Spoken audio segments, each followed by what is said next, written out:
Aleluia. Do apóstolo João,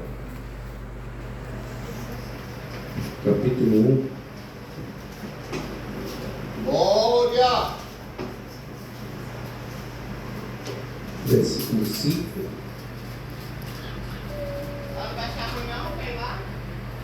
Primeira epístola do apóstolo João, capítulo 1, versículo 5. Diz assim a palavra do Senhor: E esta é a mensagem que dele ouvimos e vos anunciamos, que Deus é luz e não há nele trevas nenhuma.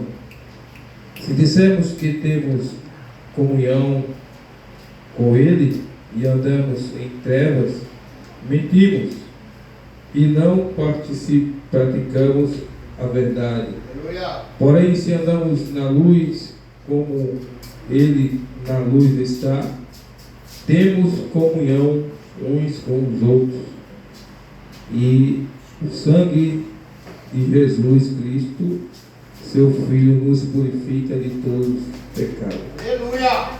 Vamos entender aqui, irmãos, é o versículo do 5 ao 7. A palavra ele Deus põe no meu coração acerca da união. Ele fala que se dissermos que temos comunhão com Ele e andamos em trevas, mentimos, O versículo 7 diz assim: porém, se andarmos na luz como Ele na luz está, temos comunhão uns com os outros. Glória a Deus. Essa palavra, irmão, temos comunhão uns com os outros, Uma palavra muito, muito forte Glória a Deus. para os dias de hoje, porque hoje nós vivemos um dia, os tempos de desconfiança, Ninguém confia, isso mesmo na igreja, irmãos. Ninguém confia mais em ninguém. Porque você está vivendo um tempo que a gente está vendo coisas acontecer onde a gente menos espera. Às vezes você confia numa pessoa e de repente acontece algo que você se decepciona. Estamos vivendo esse tempo, isso é uma realidade em todos os lugares. Mas a Bíblia está dizendo que se andarmos na luz, como Ele quem, irmãos? Como Deus na luz está. A luz, irmãos, ela é boa. A luz, ela é boa. Mas as trevas é ruim. Jesus disse que quem anda na luz, quem anda de dia não tropeça. Mas quem anda à noite não sabe para onde vai, porque o caminho é escuro. Aleluia. Não tem direção. Você andando de dia, o sol está acima, e pelo sol você se direciona, pela luz do sol. Você tem como andar sem tropeçar. E Jesus está dizendo que quem anda, está fazendo uma analogia, quem anda nas trevas tropeça, porque as trevas acontecem coisas ruins, Aleluia. acontecem coisas ocultas que ninguém vê. Mas quem anda na luz, irmãos, a sua vida é como diz aquele hino, é como um livro aberto, que não há nada a esconder. Aleluia. E eu pensando aqui, irmãos, como é difícil você trazer em uma comunidade, em uma família, em uma igreja, essa união, essa união que existia, Antigamente foi se perdendo essa palavra no meio dos irmãos, no meio da sociedade, no meio das famílias. Você vê hoje que, por conta muitas vezes de tecnologia, por conta muitas vezes de adquirimento de coisas materiais, as famílias elas não são mais unidas. É difícil você ver chegar em um lar, aleluia, que tenha aquele costume que tinha antigamente, de sentar na mesa, os pais com os filhos, né? Para um jantar, para um almoço. Isso está se acabando, irmãos, né? Isso está saindo do meio das famílias. Cada um pega seu celular, cada um pega seu notebook, pega seu pratinho, vai ali no cantinho, come. Às vezes não fala com ninguém. Às vezes eu vejo uns vídeos engraçados, né, na internet, que a mãe ela faz a comida, né, e põe lá no prato, e o marido come e mexendo no celular. A filha come mexendo no celular. E ela fica olhando como se fosse que a comida tivesse brotado ali, não teve ninguém que pôs aquela comida aí, né? Para eles que estavam ocupados com outras as coisas. Isso traz, irmãos, isso é um vídeo engraçado, mas realmente em muitos lares está sendo a realidade. Não há mais a comunicação face a face entre os familiares. E o que eu quero dizer com isso, irmãos, é que essa desunião, essa palavra que se perdeu na família, ela vai refletir na igreja. Porque a base da igreja é a família. E o que acontece nas famílias vai acontecer lá na frente da igreja, lá na frente da sociedade. Então é uma palavra, irmãos, que hoje os cristãos dos dias atuais, eles devem perseguir essa palavra, procurar trazer de volta para a sua família, porque trazendo de volta para a família, automaticamente Deus vai, né, fazer com que renasça essa palavra no meio da igreja. Aleluia. Infelizmente, irmãos, a gente vê que é difícil. Não existe líderes hoje em dia que esteja preocupado com isso. Porque, como eu falei, né, pelo adquirimento de coisas materiais, as pessoas têm dado mais atenção em adquirir bens, adquirir coisas que enriquem, que vêm enriquecer, às vezes a igreja, às vezes a família, às vezes a sociedade, do que prezar por uma união que a Bíblia está a todo momento. No Salmo 133, o salmista diz assim: ó, quão bom e quão suave é que os irmãos vivem em união. E no final do salmo ele diz assim: porque ali o Senhor ordena a bênção. Aleluia. Quer ganhar bênção, irmãos? Glória a Deus. Procura a união, procura viver em união, né? O versículo que eu li, do 7, diz assim: porém, se andarmos na luz, como ele anda, né? Porque quem quer se unir, irmãos, com alguém que anda em trevas? Ninguém. O próprio Paulo, ele diz assim: destes vocês têm que se afastar. Repreende duas ou três vezes, né? E se ele não aceitar a repreensão, se afasta.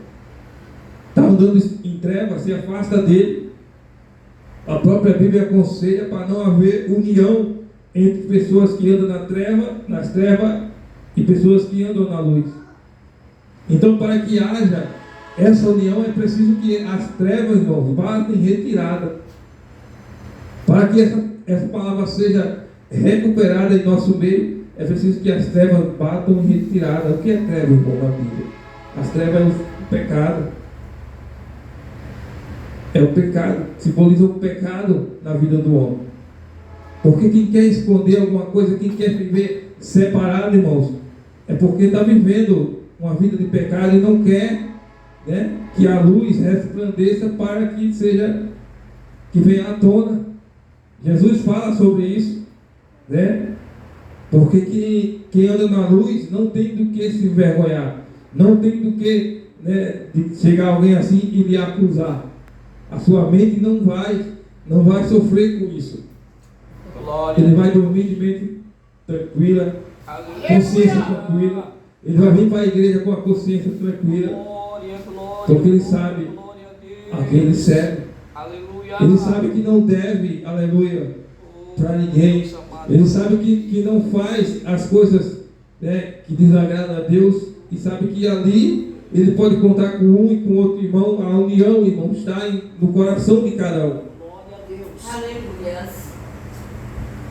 Davi, ele diz: ó, quão bom e quão suave é Louvado Louvado é o nome do Senhor. que os irmãos vivem em união. Aleluia. Ah, glória, É uma palavra forte, irmão, união. glória. Eu estava vendo as pregações ali no congresso e o Pentecoste, a bênção só desceu porque a Bíblia diz que eles estavam unidos em um só propósito. Glória a Deus. Houve, irmãos, um trabalho, todo um trabalho para reunir aquelas pessoas ali. Aleluia. Alguém teve que ceder alguma coisa, alguém teve que reconhecer alguma coisa. E isso é difícil demais, irmãos. Estava comentando com a minha esposa, às vezes a gente vê cada pregação que as pessoas falam assim, você não quer vir para a igreja, aí acusando as pessoas que não vêm, as ovelhas que não vêm, mas eu que estou aqui, é tão difícil para mim reconhecer que eu estou fazendo coisa errada, né? Então há essas duas partes, muitas vezes é a pessoa que não quer vir mesmo, e muitas vezes sou eu, né, que estou falando algo que não deveria falar, que estou fazendo algo do jeito que a Bíblia não fala para eu falar, e isso para eu reconhecer é difícil, porque eu estou numa caminhada, irmãos, às vezes eu estou de frente de uma coisa, numa caminhada de um ritmo tão acelerado que eu não vejo quem está do meu lado, o que foi que aconteceu com as pessoas. Eu quero alcançar o objetivo, mas eu não me preocupo com o que eu estou fazendo com meus irmãos. Isso acontece, irmãos, em todos os lugares. Por isso que eu parei um tempo para meditar na palavra de Deus, e Deus falou fortemente no meu coração. Eu disse, Senhor, por que tanta coisa acontecendo? E Deus disse, comece a pregar as duas faces da palavra. Não pregue somente um sentido, a palavra ela tem que ir e voltar. Eu posso pregar para quem está ouvindo e também para mim. Glória a Deus. Primeiro eu tenho que corrigir os meus erros, né? E também para poder ensinar alguém a se corrigir. E Deus falou no meu coração, não pregue a palavra só com uma direção, porque a palavra ela serve para todos. Aleluia. Para corrigir todos, tanto o erro de líderes, como o erro de ovelha, como o erro de um membro, como o erro do pastor. A palavra de Deus ela serve para todos. Glória Aleluia. a Deus. E Deus disse assim, eu vou levantar uma geração que vai pregar as duas faces da palavra. Porque é fácil, irmãos, eu dizer que fulano parou de vir para a igreja.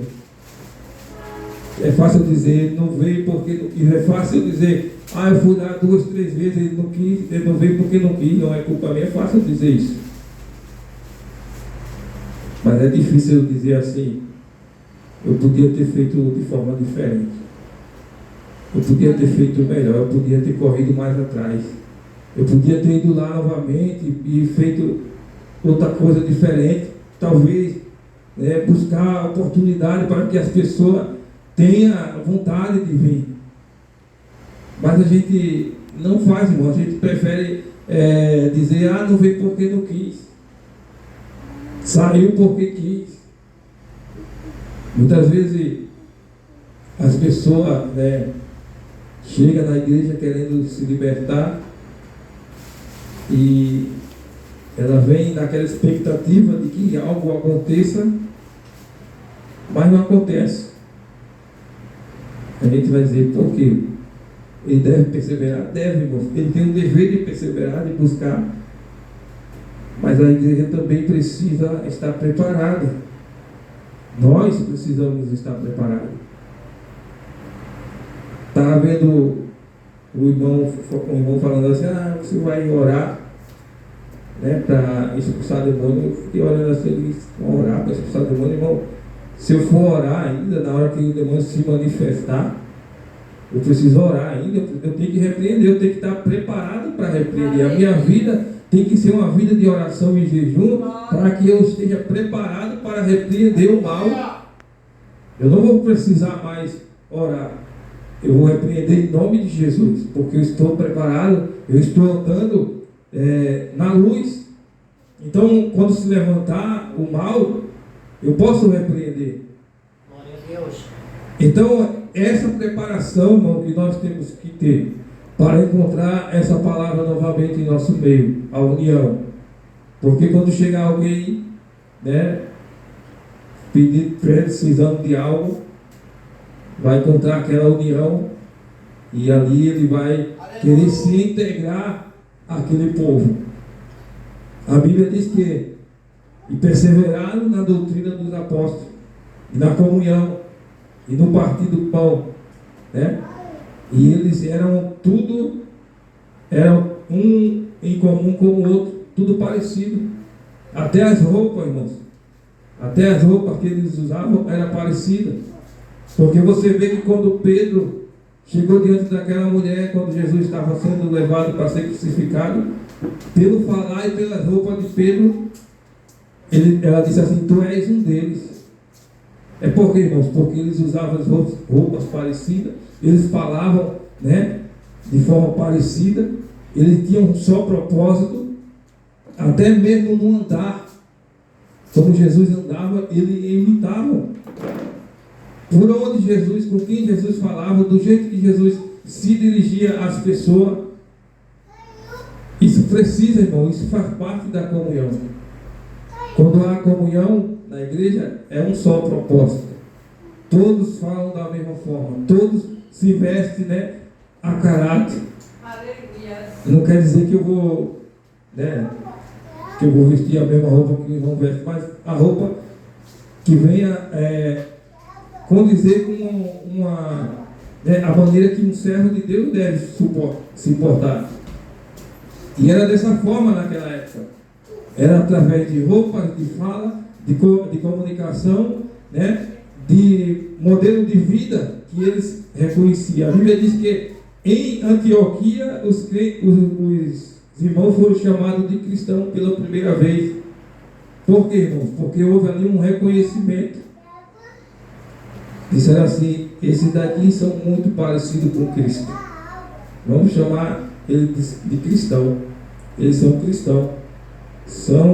Deram uma palavra ali derivada de Cristo para aquele povo, porque era muito parecido com Jesus. Glória a Deus. Era uma união que eles tinham, irmãos, que não tiveram como diferenciar um dos outros. Aí deram aquele nome ali para eles de cristãos, seguidores de Cristo. Aí a gente vê essa palavra e a gente pergunta: se o mundo olhar para a gente hoje, será que ele pode nos chamar de cristão? Aleluia. A gente tem um dizer, né, aí que o Brasil é um país cristão. Eu dou risada quando eu escuto as pessoas falar isso. Por quê, irmãos? Porque ser cristão, irmãos, é seguir a Cristo, é imitar a Cristo. Glória a Deus. Aleluia. Agora, dizer que ser cristão, todo mundo diz. Agora, seguir a Cristo, fazer do jeito que Cristo falou, aí é difícil. Aí diz: o Brasil é um país de muitos cristãos. Cristão o quê, irmãos? Existem aqueles que realmente se converteram, que são cristãos, mas a maioria aderiram ao cristianismo. Aderir ao cristianismo é diferente de se converter ao cristianismo. Aleluia. Às vezes você tem um jogador que usa, né, uma moda, as pessoas aderem àquela moda. Tem um ator que usa, né, a roupa de uma maneira, as pessoas aderem e usam aquela roupa daquela maneira, mas as pessoas não conseguem viver a vida que aquela pessoa vive. Da mesma coisa, a pessoa adere às roupas, até as roupas do Evangelho, a ler a Bíblia, a vir para a igreja, mas não consegue viver da maneira que Cristo vivia. Então, aderir, irmãos, é passar a praticar costumes, né?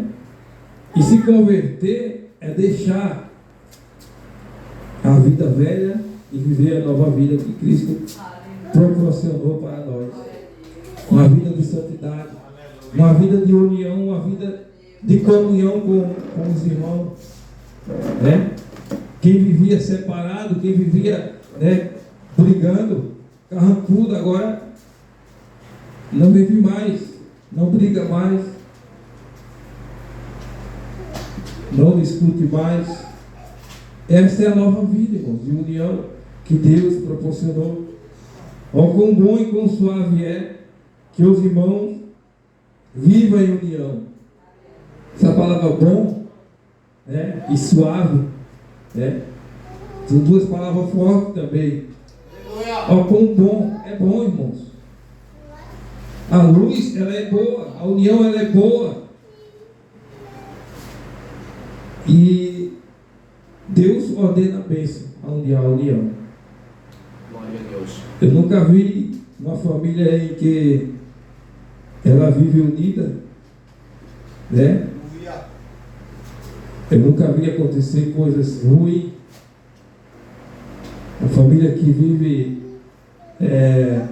em comunhão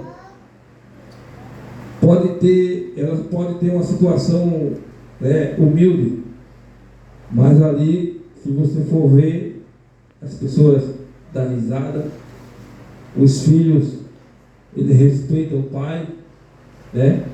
A esposa respeita o marido, né? O pai respeita os filhos, e as pessoas ficam olhando assim, como é que pode, né?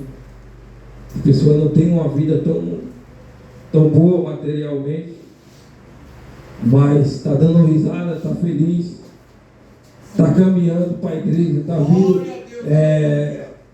não há briga, a gente não vê nada de discussão no meio daquela família. Eu me lembro que a gente sempre ia para imigrante ali, e a gente ia, né, conversando, dando risada, e tem uma senhora que às vezes fica sentada e ela ficava, né, falava com a gente, ficava observando. Um dia desse aí eu passei sozinho.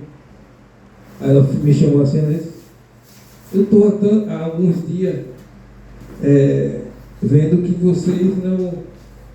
Cadê a família? Está onde? Vocês não passou mais para cá? Eu disse, não, a gente mudou agora, estamos numa congregaçãozinha ali. Aí eu venho aqui, às vezes, só na doutrina, assim, um pouco de doutrina.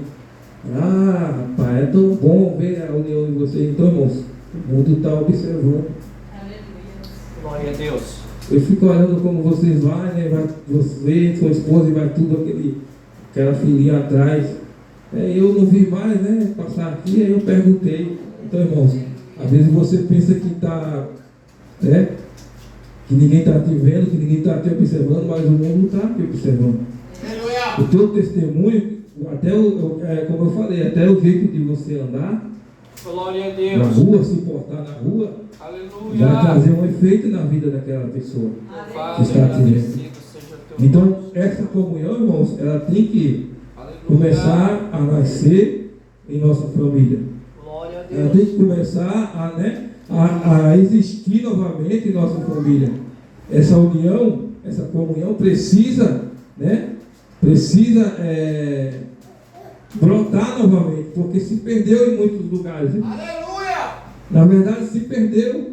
Por quê, irmãos? Porque às vezes eu não quero ceder algo que eu vou perder da minha parte para que, né, não cause muitas vezes uma briga. Eu tenho que recuar muitas vezes, né? E é difícil, irmãos, a gente na razão recuar, mas a gente tem que ver lá na frente. E se você muitas vezes, mesmo estando com razão, se você for bater de frente, vai estragar as coisas lá na frente. Então tem que saber a hora.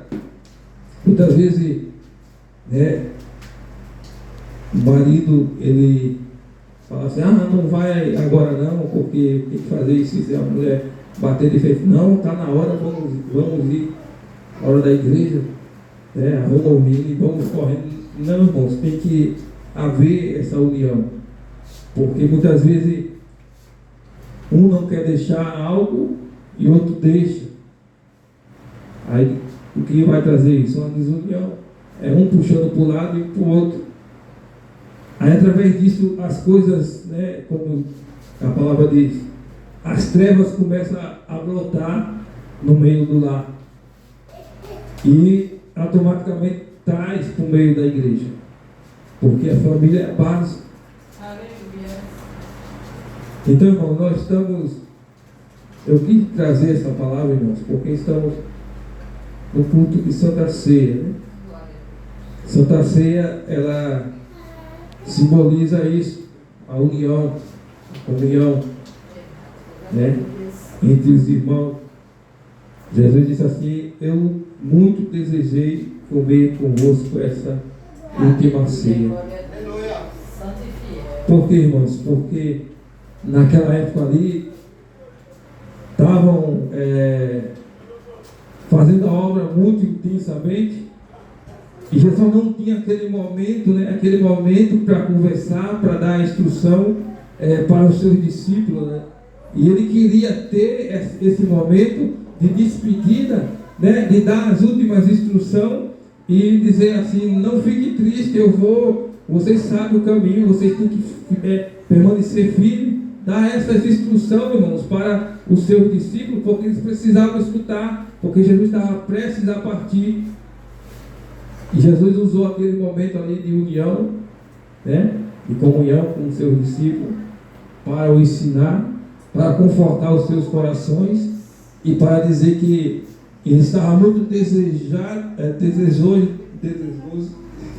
a língua enrolou aqui, mano. Ele falou assim: eu desejei muito comer com vocês essa última Páscoa. Porque, irmãos, ele queria ver, né? É tão bom quando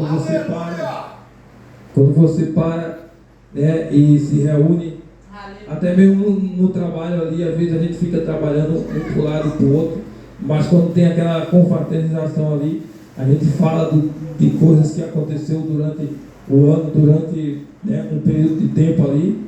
E isso é bom, irmãos, porque você parece que baixa aquela euforia que você está no trabalho, parece que vai embora tudo e você descansa, né? E Jesus nesse momento ele usa, né, para baixar aquela adrenalina que estava um discípulo fazendo a obra, um para um lado, um para o outro, orando, né, pregando a palavra e muitas coisas acontecendo. E Jesus usa esse momento, né, de reflexão, e que hoje, irmãos, possa ser um momento de reflexão. Que eu e você possa pensar nessa palavra comunhão, parar, né? Primeiro eu vou unir a minha família. Tem que começar assim, irmãos. Eu vou ver o que eu estou fazendo de errado, vou pedir perdão, Glória a Deus. vou corrigir alguns erros na minha casa. Vou ensinar, seja o que tiver de fazer, irmão, mais fácil. Não deixe, o pregador, ele estava falando assim: não espere uma semana, faça agora. Não espere uma semana, porque aquela pessoa que está ao teu lado hoje, amanhã pode não estar. Amanhã ela pode viajar para longe, amanhã ela pode partir para a glória, né? Não espere para fazer as coisas uma semana, faça hoje, né? Busque hoje, né? Adore hoje, se reúna hoje, busque mudar hoje, peça perdão hoje, aceite hoje, né? Se tiver de recuar, recua hoje. Se tiver de avançar, irmão, avance hoje. Tem que fazer, não pode ficar parado. Não pode ficar esperando. Isso é um dizer aí dos brasileiros, né? Que deixa tudo para depois, vai empurrando com a barriga. Irmãos, esse é um grande problema. Não pode existir no meio do cristão. Então tem que ser resolvido, tem que ser feito hoje. tem que buscar hoje, tem que mudar hoje. Né? Muda hoje. Paulo diz assim: não vos conformeis com esse mundo, mas transformai-vos pela renovação do vosso entendimento. Transformai hoje, irmãos. O Evangelho de Deus, ele é a mudança, ele é a transformação, ele é, aleluia, a busca pelas coisas novas. Amém, irmãos? Que Deus possa abençoar os irmãos.